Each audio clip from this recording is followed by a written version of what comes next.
all the streaming sites except for Twitter. Not Twitter. What's it called? TikTok is your best these days with 3 eyes. It's a whole thing. Sorry, y'all. But welcome to my new podcast. It's called AKWRD XOne. Yo, I'm a little nervous today because this is my first time being interviewed. I'm getting interviewed. Y'all get to know me a little better because I be popping up on podcasts and shit, and then y'all don't really know who I am. So I'm really excited to let y'all get to know me a little bit. I got my man Alex here. We at his studio, Loc Smith Studio. Loc Smith Studio. How you feeling? I'm good. It's my first time ever having to interview somebody. I've never interviewed nobody in the slightest capacity. I've never been a job manager to hire nobody. I never questioned people. I don't ask much questions. I'm not nosy, but today I'm getting in your business. Getting in my business. All up in your business. I'm nervous. First things first, who does your hair? Oh my God, y'all want to know who do my hair? Y'all want to know who do my hair? This guy does my hair. I do. And he just did it, and I feel great. I look great.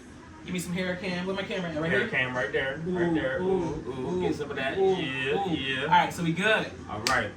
So, everybody, you got a platform already. Uh-huh. And a lot of people already know you. But for the ones who don't know you, introduce yourself in this new chapter. Yeah, this new chapter. Okay, so my name is Zay.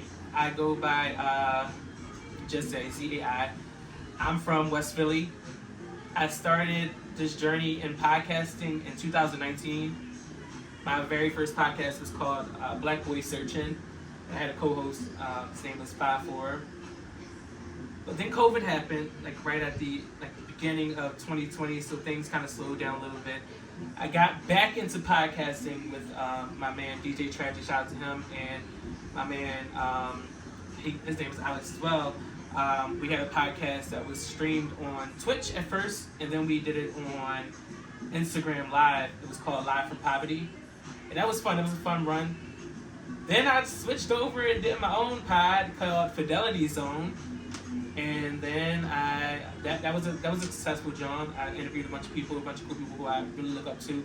Shout out to On Air with Sir. Shout out to Queen Yazzie B, Mr. Loopy, Antonio from Artists Need Lunch Money, Brittany, bunch of people. Then I had another show, another podcast called What You Say with Jay and Zay, and that was with a co-host of mine. Shout out to Jay. We did that. That was an interview-driven John that transitioned over to radio. Shout out to DJ Tragic again. He started a radio company in 2024 called Tragic Radio. And what we did was we took our pod, the format we had for our podcast, and we switched it over to radio. And it was called Unwind with Jay and Zay. And it was basically an unwind. We came on at 8 p.m. and we would play throwback music, chill music. We would just vibe with people. We did a couple interviews on there, not too much. But now for this new journey, AKWRD XOne, it's for the people who want to do something, but they can't find, they can't really get into it. They fear that, there's so many podcasts, where do I fit in? I know you probably go through it with being a person who does hair. There's so many hairstylists out there. Where do I fit in? But I stand out. But exactly, you don't have to. And that's what my whole thing is with awkward. Awkward is just a play on words. Awkward is always usually used as a negative, but for me, I'm reclaiming the word. We reclaim nigga, we reclaim bitch. I'm reclaiming the word awkward and making it something better. It's for those people. Awkward feels like a moment of opportunity. To break ice, to introduce yourself, to break that awkwardness and do whatever it takes to break it. And to answer the same question I asked you, a lot of people know me as Loc Smith. That name was given to me by my best friend. He doesn't even know that. He thought he was trying to say loctician. So he came up to me one day and was like, "Hey, Mr. Loc Smith Extraordinary." And I was just like, "Hey, I like it." But it's stuck. Yeah, it's stuck. And I market it. And people think that Loc Smith is loctician. So I have to let them know that no, that's just my brand. But a little bit background on myself. I'm from Camden, New Jersey. I got a strong history, and when I was getting jobs, I was doing retail or hospitality. But I've been a licensed cosmetologist for the past 12 years, and prior to that, I was a trained and working actor in Burbank, California, and I have some resume credits in Atlanta. Nice. And I actually reminded, I've started in New York, actually. That was my first gig. The Bay Apple? Yeah, and, right. And I was so intimidated from New York because it's New York. But anyway, I'm out here smashing the natural hair. I do locks, I do braids, and I can do your sewings, your lashes, your nails, your makeup, all that. I'm a cosmetologist, and I'm actually going back to school.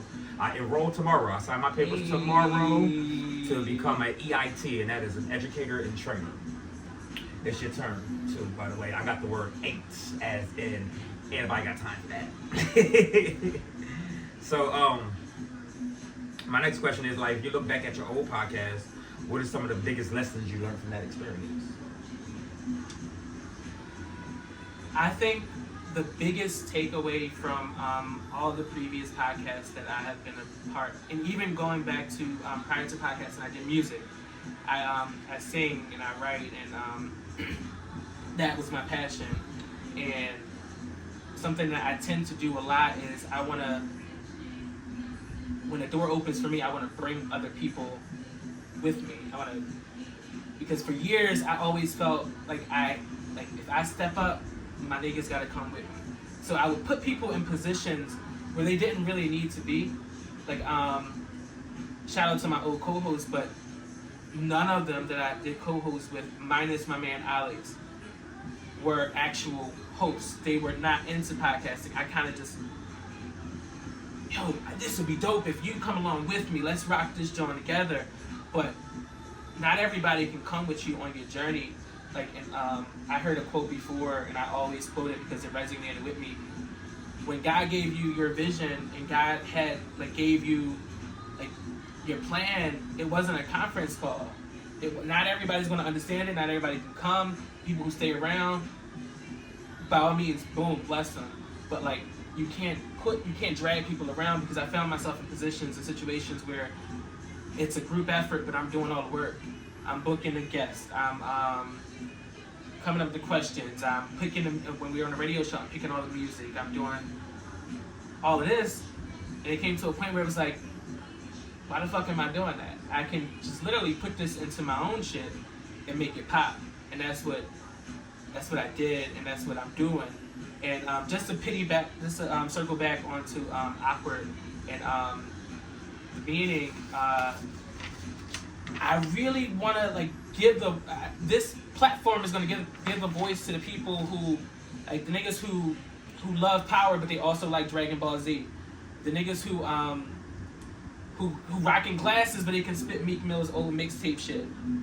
The niggas who I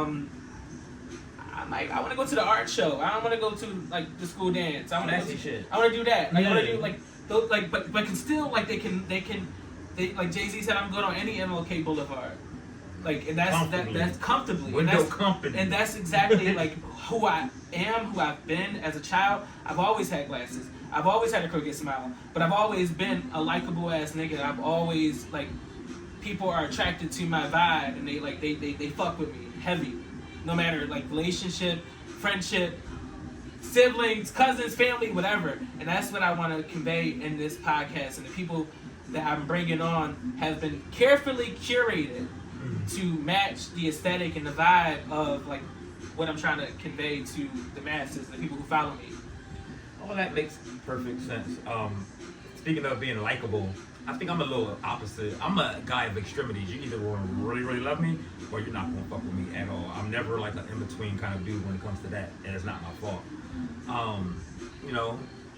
When you were saying everybody can't come with you, I get that. I like to reach back, and first of all, what word is that you put? A-U-T, is that a word? Excuse me. Okay.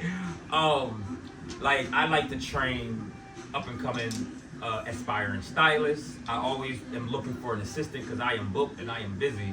So I try to hire shampoo assistants, at least shampoo. Shampoo assistant's job is to take down previous hairstyles, and that's 100% money out of my client will pay them to take down their hair. I'm going to pay my assistant for shampooing thoroughly. So when they do things like not shampoo good, people like to cut corners on art, you can't cut corners in my work. Right. If I'm sending you to the shampoo bowl to shampoo my client and you bring them back with scalp all dandruffy, either I'm going to do it for you and keep the payment that I'm offering you, or you go back and do it yourself so you get your money. And I've gotten people well trained and good, but they're usually children, like teenagers, and they don't even know that they're being introduced to $1 million industry. So they quit to go get a real job. And I'm like, I don't know what they paying at real jobs anymore, minimum wage or whatever it is, but I'm like, you go a little better here. Yeah, but you go right ahead and get that real job and see how stressful it is. All you gotta do is just do 2-3 tasks for me per client. But if you go to McDonald's, you gotta mop the floor, drop fries, clean the fries, take drive-through, take orders, all this stuff, all this slave work for a whole hour. And you probably at minimum going to get $15. That's such a slap in the face to me. Working, I bust my ass for a whole hour. Just imagine, you go to work for a whole hour, just one, and they turn around and give you $10 to $15. Bitch, I'ma hit you. But my clients, I'm gonna take a whole hour to finish one client. It only takes you 10 minutes to shampoo, and you got your $10 or your $15 right there, and then you can take the next client and do the same thing. Yeah. So you done went and made your wage up to like $30 in 30 minutes. Right. You know what I'm saying? But what made you decide to like switch up and go in a new direction with your podcast? I just got to a point where I feel like it was time to really, really do this shit on my own. Like really like take it into my hands and like control the narrative and literally take the fucking car and drive that shit. Was it overhead that made you do it, or was it was it complications along the way? Like what happened? It was a mixture of like deadlines not being met when I was specifically giving detail like, hey, this episode is gonna drop, boom, boom, boom, and it's like it's nothing personal. It's business, and there's no love lost in that. I just got to a point where it's like the only way I can make sure this shit happens exactly the way I want it to happen is for me to literally make it happen. I can't depend on anybody else. That's that. I feel you. I can piggyback off of that. As you see, this is my hair studio. Yeah. And I embarked on my own journey again because I was actually fired. I told you. Either gonna love me or you're gonna not like me. My motherfucking last employer fired me, which was preposterous because I'm not on that side of the track where you fire me, I lose income. You fire me, you lose the income. So I'm like, okay, I can keep that and just open my own shit. So yeah, I definitely understand that. Wait, so rewind. So I've always been called awkward. He different. He's other, like whatever. Mm-hmm. And I remember me and you were having a conversation, and I was trying to come up with a name for my show. I don't know if you remember this. We were riding around Philly, and you said, "Well, what do people call you? What do people say about you? What do they say?" Like, and you asked me that in the car, and I really went home and I was thinking about it. And I played around. Awkward was supposed to be something like a T-shirt line I was going for, but I was like, "Yo, why not just make that the brand? Make that the podcast, the T-shirt line, the merch line, just make it my whole thing." And I want to shout you out for like putting that in my ear, because I was going to go with a whole other name and continue with that and then use awkward for this and that, but no, we're going to like streamline all that shit back to one thing. Everybody knows, like, you type in awkward, you're going to get the podcast, you're going to eventually get the T-shirt line, you're going to get the merch, you're going to get whatever else I decide to get, because it's all going to be under one umbrella. I almost said umbrella, and I still might manage to say umbrella. Umbrella. A. So, what were some of the best moments from your past podcast? Ooh, so there is one moment that sticks out for me. I got the chance to interview one of my mentors. His name is On Air with Sir. He was on Boom 103.9 in Philly. I don't know what it's called now, but I did a mentorship program with him. It was a podcast coaching thing. A bunch of us from Philly, like a bunch of people that y'all may know. Queen Yazzie B, who's now on the R&B station in Philly. Joey DeVille, who's now like popping doing rap. He's an artist. A couple other people. Mike Africa, shout out to them. I don't know if you're familiar with the movement when those people back in the, I think it was the 70s, 80s, where they bombed the whole area in West Philly. Oh, okay, yeah. Mike Africa. Wasn't that Black Wall Street? No. Oh no, that was a black neighborhood. Yeah. Though. It was like West Philly. In West Philly. My grandma told me. Those two, one of the guys who did jail time, him and his son were a part of the class with me. All I have to say, on it was I did an interview with him January of 2024, and that was like a pivotal moment for me. It was like it was on some shit where like interviewing my mentor, like Oprah interviewing Maya Angelou, and I couldn't really I didn't feel it in the moment until after watching it back and like hitting all of my marks and not saying and okay and but just living in the moment and just having a conversation with one of my goats. Another really super dope moment was having Queen Yazzie B and her fiance Mr. Loopy on. In that interview, I only wrote 5 questions out on my iPad. The interview ended up being 2 hours long because the conversation was so good and it was so organic and natural that I closed my iPad and I was just like on some like, right. Let's talk. Yeah, And they give it up. I gotta have them on this new journey and this new pod. They'll do anything for me because I fuck with them. I definitely get that. I think my best moment has yet to come. I think it's on its way because I aspire to make a film where I produced, I acted, and I did everybody's hair and makeup on set. That is the trifecta I am aspiring for, and it's underway. I'm about to become a teacher. As you see, I do productions, so my best is yet to come. That's all I got to say about that. That's that on that. Thinking about your first podcast, Uh-huh. How did that set you up for where you are now? My first podcast, it was called Black Boy Searching, and the very first episode was a live taping in Germantown, this place called the People's Education Center, right next door to Uncle Bobby's in Germantown, black-owned bookstore, coffee shop. And one thing from that time and now,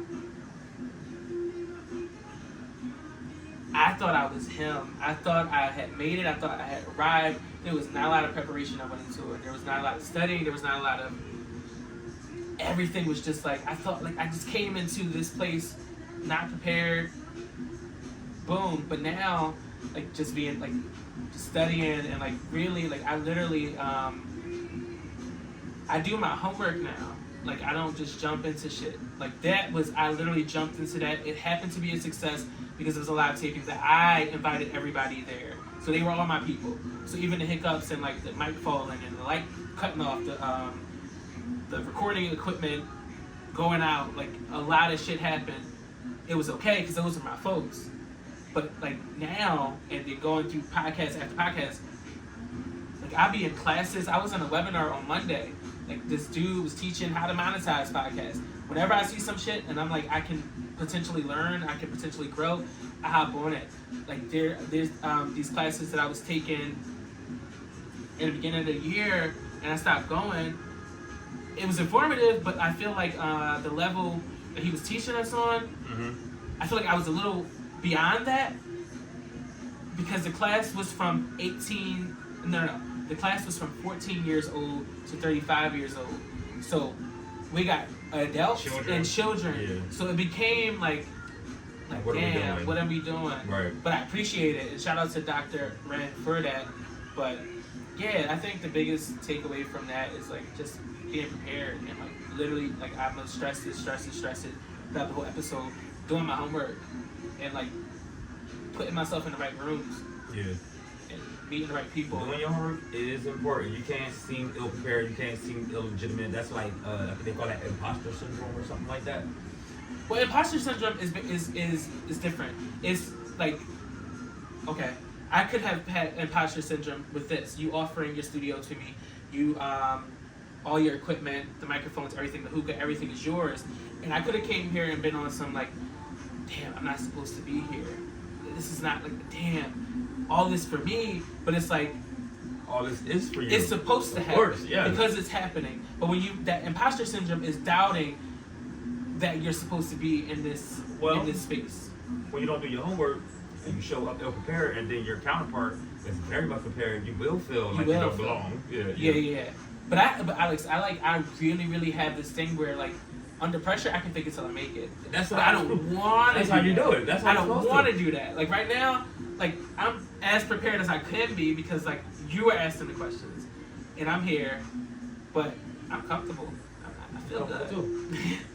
So, what's got you the most hype for this new version of yourself, or of your show? Anyway? Being able to literally see it from beginning to end. Like I'm recording right now. I'm doing the audio for this podcast. I've never done that. I usually just show up and my old producer presses record. We do it, hands me the mic, everything, and also just having fun. Like I got away from fun. Like I got to the point where it was like, damn, I need to have an episode out right now. I need views. I need this. I need this. I need that. You was giving yourself work more than something that you enjoy. But literally going back to why I started, the why, like going back to my why and that's what this is all about. Like this whole AKWRD XOne. Play your hand. Oh shoot. And tell me, how is this show going to be different from your last show? Ooh, I think this show. I know this show is going to be different from the previous shows because, like again, I went back to my why. It's just me. I don't have a co-host. I don't have to depend on anybody to show up, to be on time, and I'm doing something very different on this one. It's not going to be just interview driven. There will be episodes where the only voice you hear is me. Okay. Where I'm talking about like maybe some things that piss me off, like in current events, or I got some ideas where I'm gonna do like I love TikTok. I see people running up to random people, asking them a simple question, like, "Yo, like what makes you happy?" Okay. And just so you have some outside. That's dope. I like that. I'm so ready to be outside. I always wanted to do a pop-up game show. Yes. I wanted to pop up. You know, I like to be at that gas station. Yeah. I wanted to pop up on the fiends and everybody else that's out there, and with like some petty cash. Like, let's say I'm gonna sacrifice $100 and get people engaged. Like, we could play some hood Jeopardy. You know what I'm saying? $5 prizes, dollar prizes, 50-cent prizes, zonk prizes. You know what I'm saying? Prizes like cigars or whatever. Everybody's there for shots, right? Like things like that. You said something about having like a solo show that made me think of my next question that I didn't write with it. You sparked the question. Like Wendy Williams always badgered my woman Whitney Houston. Do you have any specific topics that you just want to focus on every time you want to jab at that topic till it's raw? Like, is there? And then on top of that, are there any topics that you just plan on just exploring? Shout out to Wendy Williams. That is my hero. Like I love Wendy Williams. Free Wendy, by the way. I know y'all know about the conservatorship. Heal Wendy. That is the conservatorship, like in that whole thing, guardianship situation. I'm so sorry. Flag wanna play. What is that? Tug. That's his tug. You can't. Oh shit. That ain't right. Tug. So put that over here. Put it over here. Make it good. Look, downward. He don't know how to play Scrabble, y'all. All right, I'm sorry. So any topics that you plan on? I want to beat into us a dead horse. Okay, I want to touch on conservatorships and the whole guardianship policies and shit that is set up in the U.S. I think is ridiculous. As what I don't understand what you mean. Wendy Williams is now currently under a conservatorship. Okay. Where somebody is literally in charge of her finances, her day to day. She's in a house, a home. Like a sober living. Like it's not even a sober living. Like a nursing home. It's like a nursing home. But mandated. But she mandated. Can't get out. She can't have access to her money. She can't, like her dad turned 94. She had to get court approval to fly to Miami to be with her family. She had to get court approval for her son. What do you have to do to get caught up like that? That's why I want to do more research and like put that to the forefront so people can be more in the know about it. Another thing I want to touch on and like beat down to this on this podcast is I want to get into music politics. I want to get into like I don't know if you're familiar, like if you heard about Kanye's rant that he went on last night about everybody in the music industry and about like different like secrets and shit. I want to pull that cloth on the music industry. I want to like open up that fourth wall, if you will. But I also want to have fun on this John. Like I definitely another thing I want to focus on is local artists. I know a lot of local artists. I want to give them a platform to showcase their shit. Like I want y'all to be able to turn on my pod and like hear somebody's new song or see a new face you never heard of, because like they need to be heard. And how would that be different than what you did before? Did you not? No. Okay. Those shows, I didn't touch on important topics at all. Those shows were strictly interview driven. I would ask people questions to get to know what they're selling, what product they're doing, what music they're putting out, what fashion, whatever. And this one, even if I'm interviewing somebody, we'd be talking about some other shit. We're not just talking about them. We're not just talking about like their t-shirt line that they put out, the music they drop. I'm gonna ask them, how do you feel about like real shit? Like, how do you feel about the state of the USA right now? We got some new people in Washington right now, and shit is not new. Shit, I know he spent the blizz like. This is last go around. Let's pray he don't change the amendments. Thank God. They trying to. France want their Statue of Liberty. They want Statue of Liberty. They want it back. That is so petty. That's crazy. Bitch, we had that shit since it was the color copper. How long did we have it? I don't know. I hated history, but I know it came from France, and I know it used to be. And they want nice, that shit to warm fuck back. Copper color, and they want it back because it stands for liberty, and fuck you're not giving us liberty. Yeah, fuck. So what do you want your audience to receive from you this time around? It might sound like the same question, but I think that I want them to receive me, like to get to know me a little more on this. Like we're doing this episode so they can get to know me, but I want to show up in my episodes. I don't want it to all only be about what the next person thinks, what their take on things is. I want to give my opinion on things. I want people to see themselves in this job. Like I want people to like turn it, like it's certain podcasts that I turn on and I'm like, damn, you know what? I feel like a hug. I feel like, oh, I needed that. Or I like, damn, I never thought about a situation like that.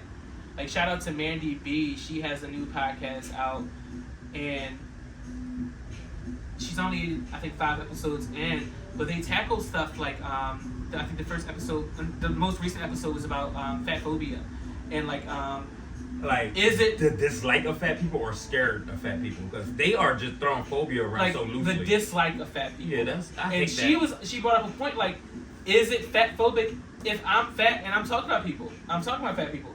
Is it? That's self-hate. That's self-loathe. Is it gay bashing if the person is gay and he's talking about gay people? Like, if they don't fuck with Is it bashing or is it preferential? Yeah. Like if I don't like something, I don't hate a whole group of people. Right, I don't dislike everybody that's I just you. hate this one person that's doing the bullshit. That's saying the bullshit. It just so happens. It just so happens that person is gay, right. That person is trans, that person is white, that person is whatever. You know what I mean? Like, I feel you. Fuck that. So like, you said something about you was in a class with the 14-year-olds, right? Yeah. If you can give that 14-year-old that is aspiring to be a successful podcast, even when you were that 14-year-old, what would you say to give advice to an aspiring podcaster and your younger self as a podcaster? So this is a two-part question. To the younger podcaster, because me as a younger person, I did not want to be a podcaster. That wasn't even a thing when I was a young person. Podcasting wasn't even around. I would say, like we touched on earlier, do your homework. Learn exactly what you want your podcast to be about. Find your target audience. And like, social media is your friend. Social media is your friend. Artificial intelligence is your friend. ChatGPT is your friend. That's my whole. Literally, like, go on Instagram, type in hashtags. What you like. You want your shit to be about fitness. Follow the fitness people. Follow them. Watch fit. Get. And it's easy to change your algorithm. I promise it is. You can actually go to your reset feed And that restarts your algorithm. You're going to see a whole bunch of Japanese people, but then you get to type in your searches and it'll bring up what you like. And I'm glad you mentioned social media because what platforms can people find you on? How are they going to tap into this? They can find me on Instagram and TikTok, your bestie Zay. TikTok is your bestie, YA, bestie, ZAIII, is 3 I's because of a situation. On X, formerly known as Twitter, I'm the same, your bestie Zay. YouTube is y'all watching the video, y'all gonna know. So TikTok for me, I'm only on TikTok because again, you're either gonna hate me or love me, and Mark Zuckerberg hates me. Don't like him. He kicked me off of not Twitter. He kicked me off of Facebook and Instagram at the same time. I pray to God that Meta does not buy TikTok, because then I have nowhere to go. I'm gonna have to get you to make a burner account, and I'm gonna just like log in under him. So before we move on to the next set of questions, you got two types of listeners in my opinion. You got your one-time listeners that's gonna come in here you just one time and never hear you again, and then you got your recurring listeners that subscribe to you. What is the one message that you want all of them motherfuckers to get? Your one-time listener, mainly the one-time listener, but both. I'm here for you every day because of this message. And then this one-time person, I only heard you one time, but if I heard about you at a random conversation at the bus stop, what's the message that you think that these people should have? I would say what I want them to take away the one time or the continued listener is authenticity. Like, I want to make this show as authentic as it is, like, as possible. Like, that goes from even like with production and like audio. Like when we are done talking, this audio will not be chopped down. It will not be like adding in or taken out. You're gonna get exactly what you get, and I want to keep it like. Shout out to Bull Keys. He has a podcast called Keep It a Bean. I want to keep it a bean on this pod. And again, like the guests that I'm going to have on, they're going to keep it the same way. And if they don't, I will shut it down. We're going to be recording at Loc Smith Studio. I would be like, yo. I want you to come here all the time. I want this to be your home studio. Like, you are welcome. Oh, all your guests are welcome. They just got to drive their ass to Camden. I mean. I want to, right. we got some folk that's scared to come to the hood, even though they from the hood. But how about? Yeah. I want to answer the same question. Because like y'all know, I am a hairstylist. The takeaway I want y'all to know, all my potential clients that's interested in finding me, know that not only am I damn good, and I say that because I earned it, but I'm motherfucking fast. Very. Like, I got fast. that done in less than an hour. And that shampoo well, he probably spent some time under the dryer, but that ain't my fault. The shampoo to finish, my hands is done with him, less than an hour and 20 minutes max if he got 2-strand twists. But it's your turn, because I got a dope ass little hand in here. I wanna use these letters on his ass. I got a nice little word coming up. He lucky I ain't keeping points now. Yeah, you're definitely busting my ass. I'm so competitive. Because like, yeah. What else you got for me? Question wise? Yeah. All right. So when you look back at your first podcast again, right? How much have you changed as a person? Ooh, good question.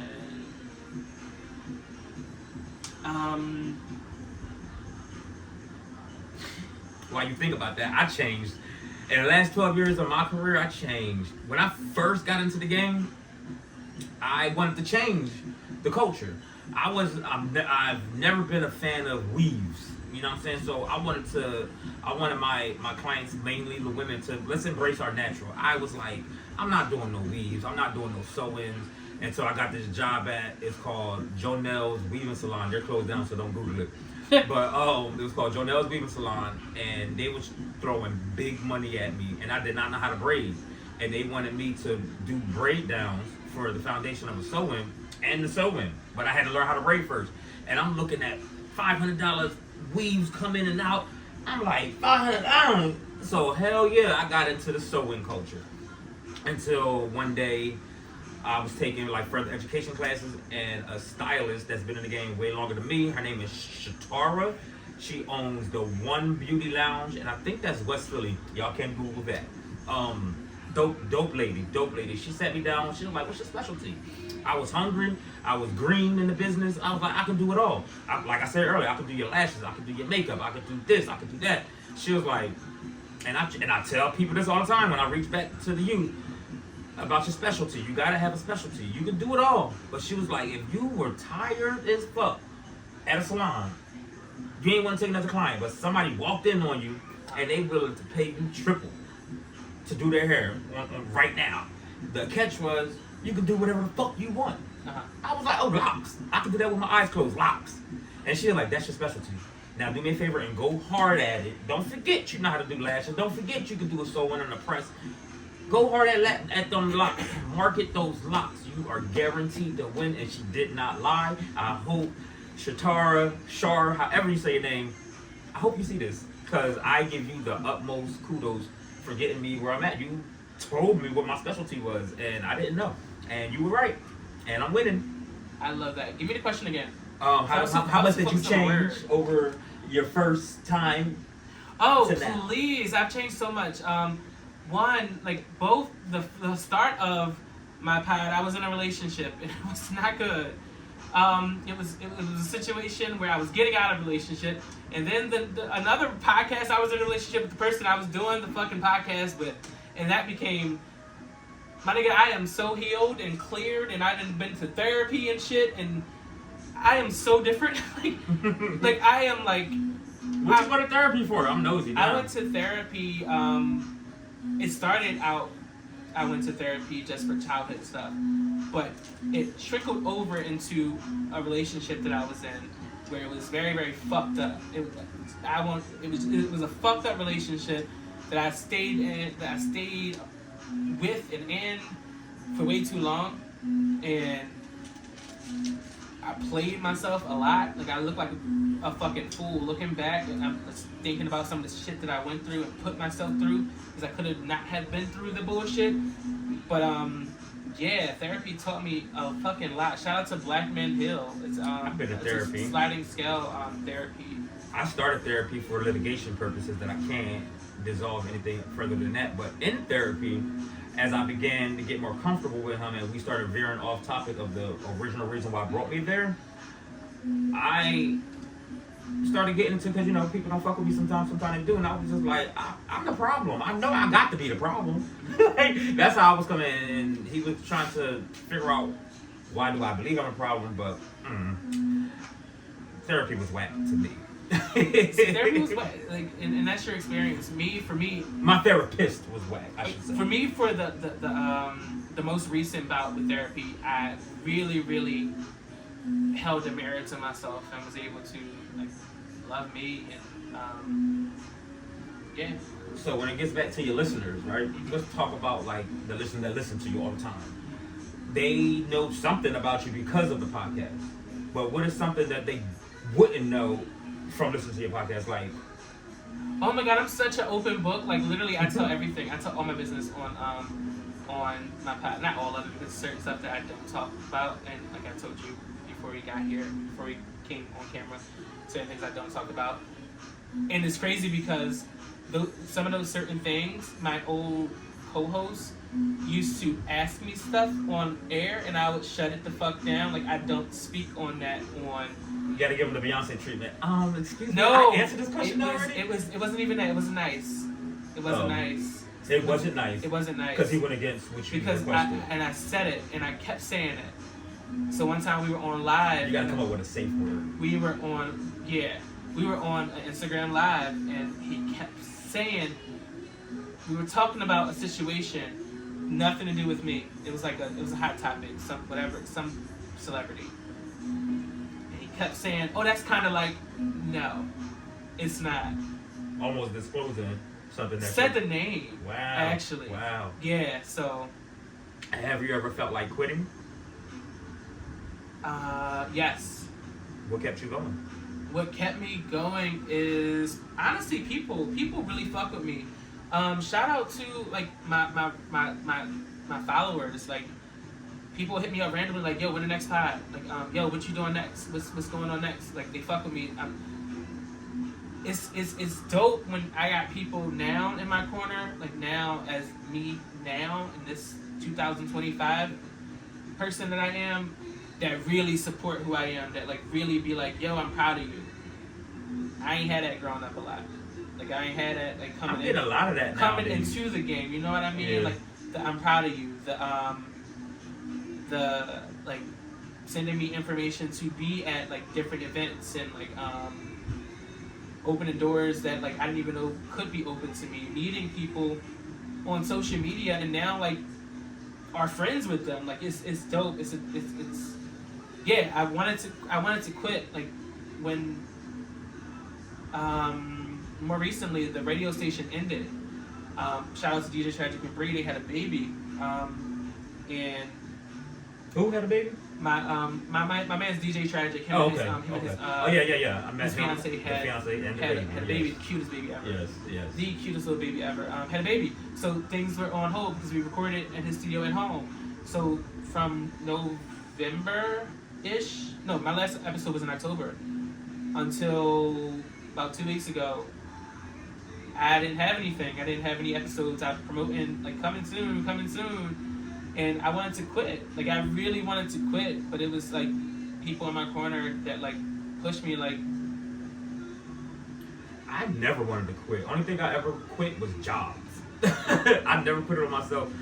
I was presented with many challenges that would probably compel somebody to quit. Like first breaking out as a hairstylist, nobody wanted me to touch them because they like, you're not good yet. Like wait till you be 10 years in the game. Damn, 10 years in the game. But now, you see how my book be looking now. Yeah, I won't be quitting no time soon. I might pivot a little bit, like I'm becoming a teacher. Yeah. I might embark on still new all in the endeavors. same- Yeah, you yeah. know my new endeavor is. Yeah. I ain't scared to say it. Yeah. I hit that stripper pole. Yes, I do. Yeah. But and now I think I might be a podcaster. Like I'm feeling this. Am I doing okay? You're doing an amazing job, and Oh, like okay. I just want to say you are one of those people who like keep me focused and keep me like away from like those thoughts of quitting and like just like pouring like positivity into my life and like I Shut really up. support entrepreneurship. Like this is entrepreneurship. This is going to take you somewhere one day, and I can't wait to see you do it. This fan is making me so cold. see I got a hoodie on, a jacket. I'm good. What you got next? What's next? Are you a risk taker? I am now So what's the biggest risk you took in your career so far? in podcasting. Is that your career? That is my career. Right now. So okay. The biggest risk I took,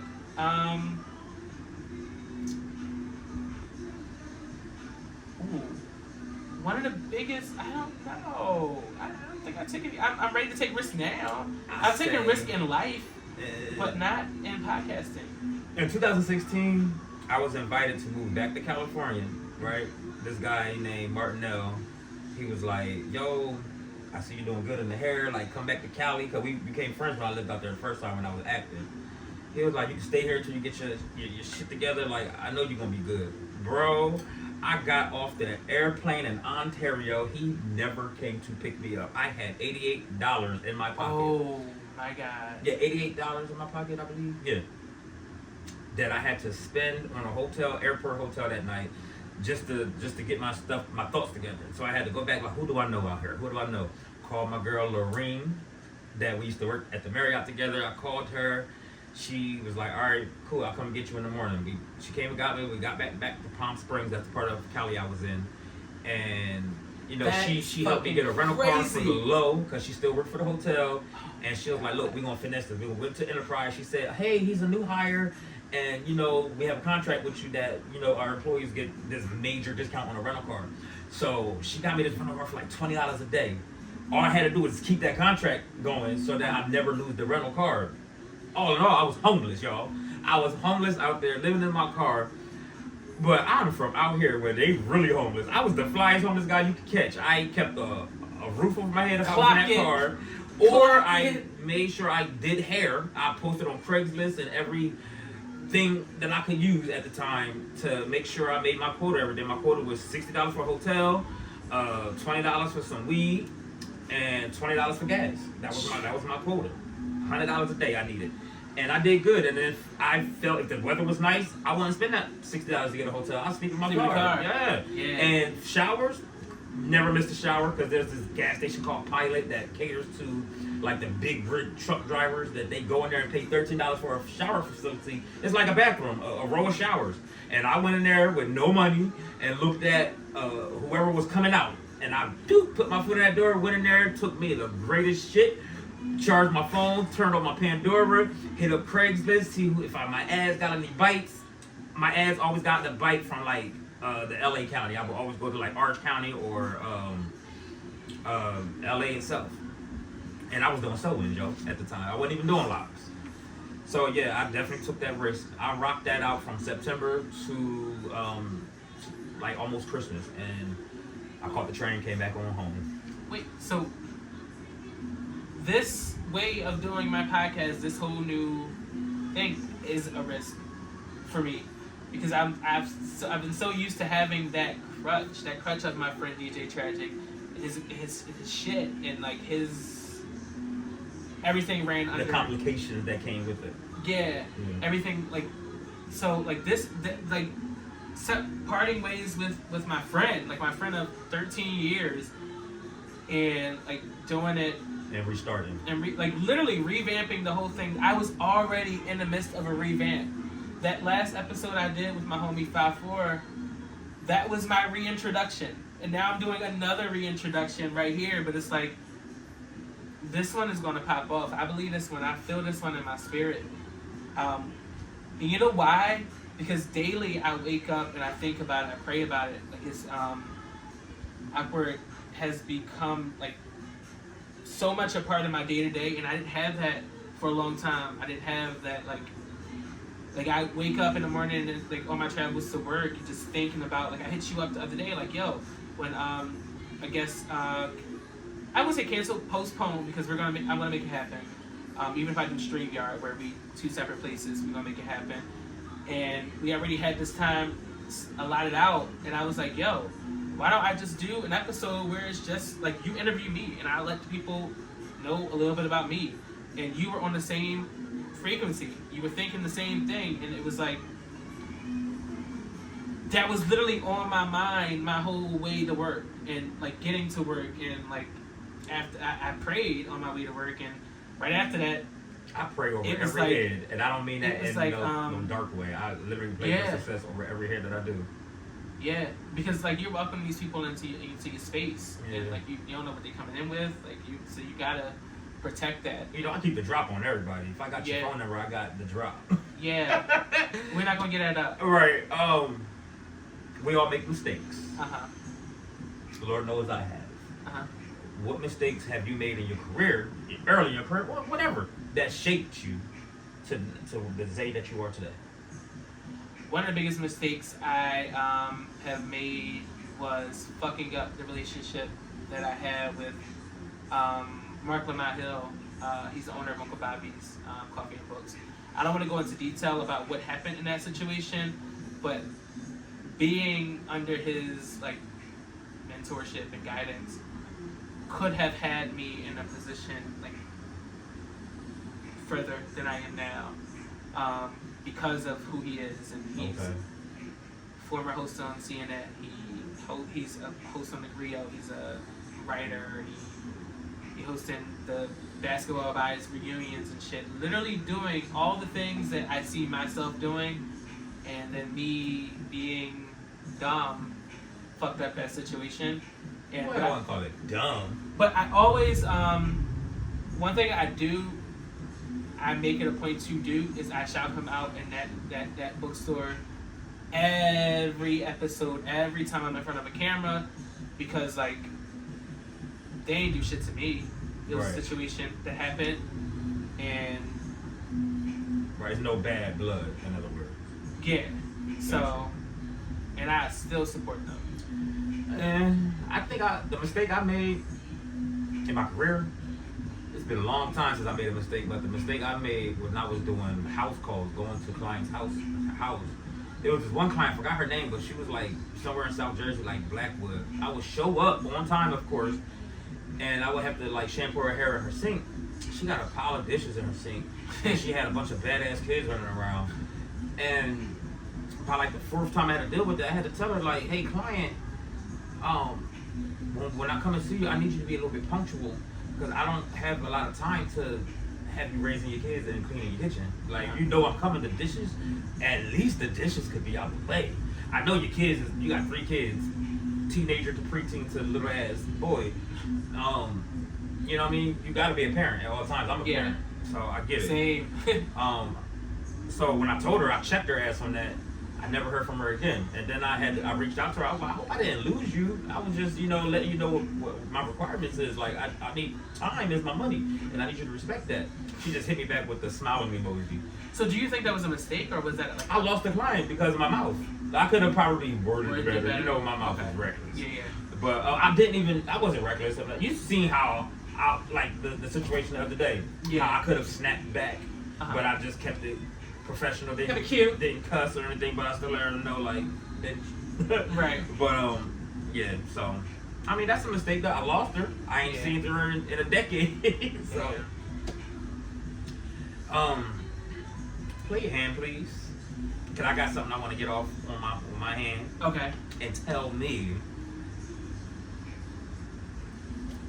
what was the defining moment that made you pivot into this new brand?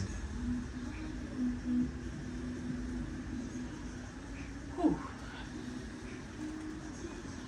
Again, going back to prayer,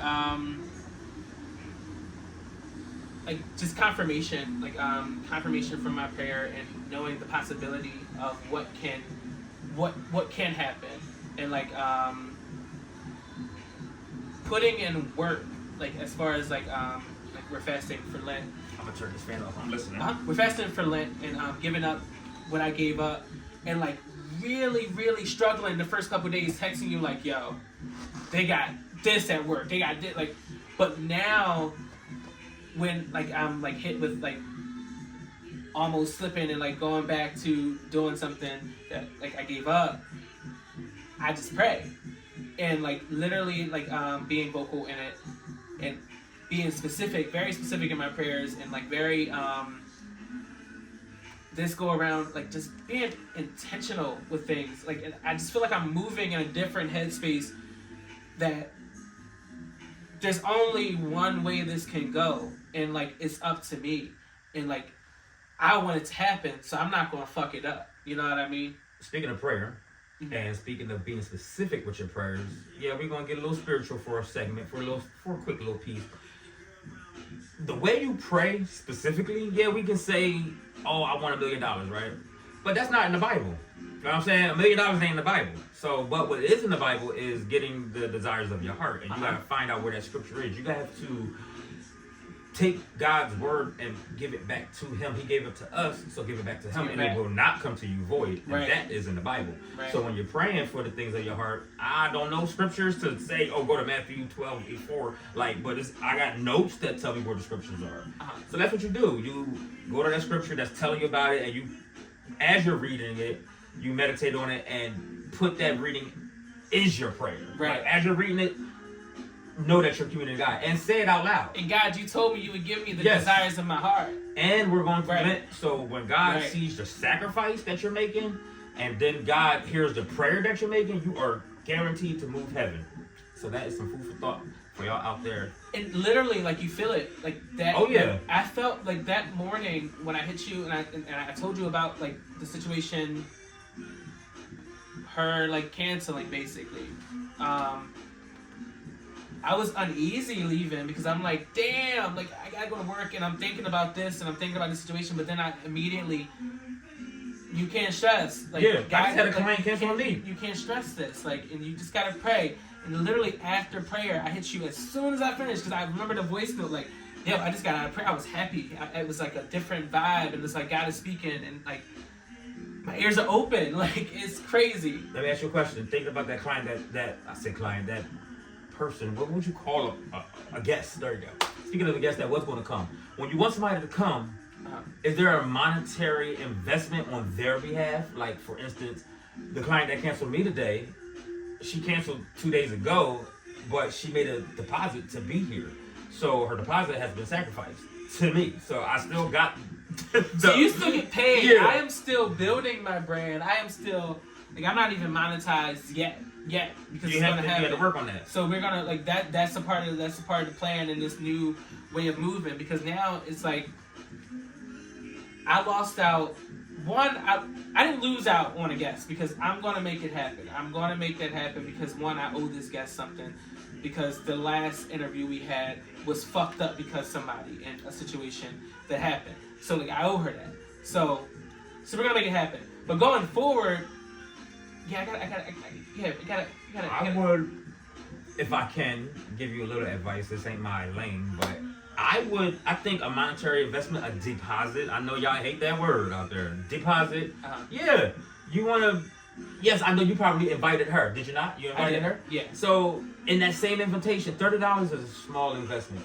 $20 even. Whatever you, I like 30. You know what I'm saying?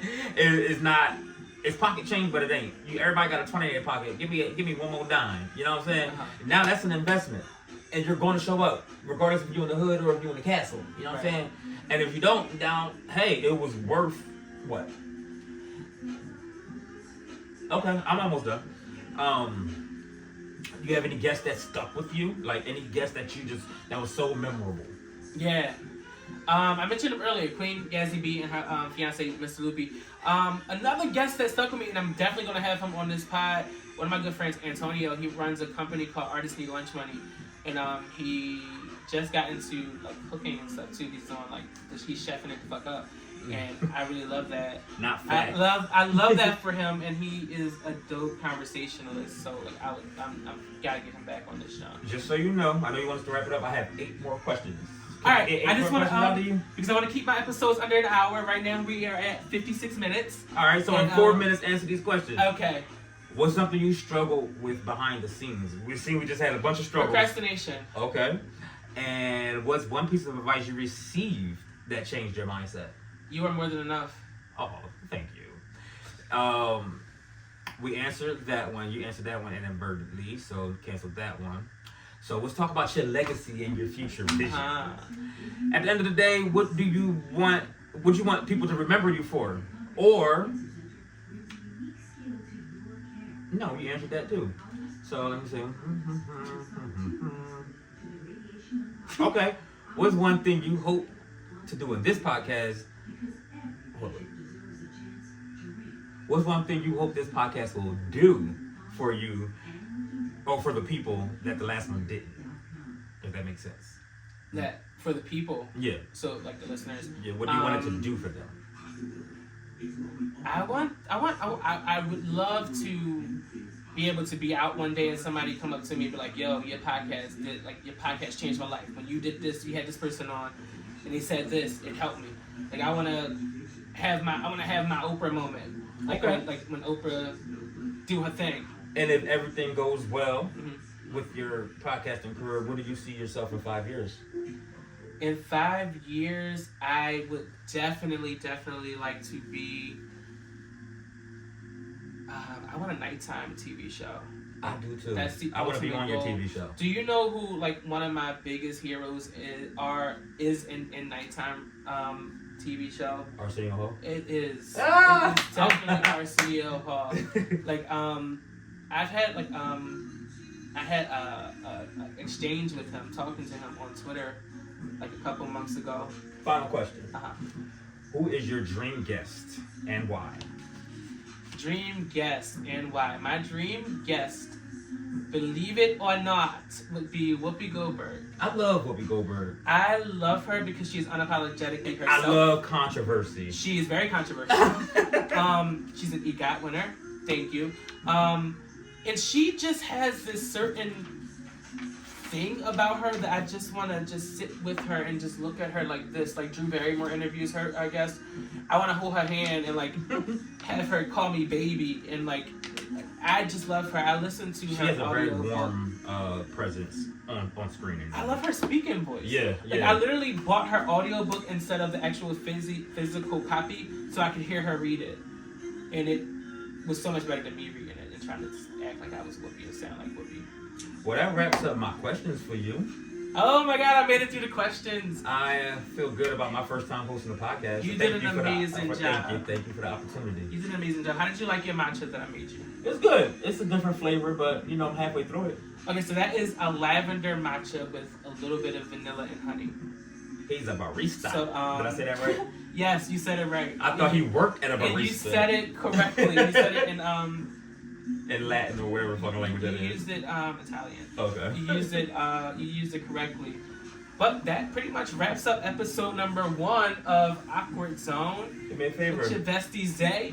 Take your phone, please, and get a shot at the Scrabble board, because I'm sure they're probably interested in what words we came up with. Yeah, I will. As soon as I hit stop on as soon as I hit stop on the recording, and we're gonna take some pictures for promo and for the thumbnail. On right now, my podcast is only, as far as audio, is going to be only on Spotify and SoundCloud. I'm working on, and then eventually I'll get to Apple and Tidal and all the other things. But thank you guys for tuning in, listening, or video. We got video right now, visually in Loc Smith Studio. Alex, thank you so much Thank you for having me in my studio. In your studio. It looks amazing.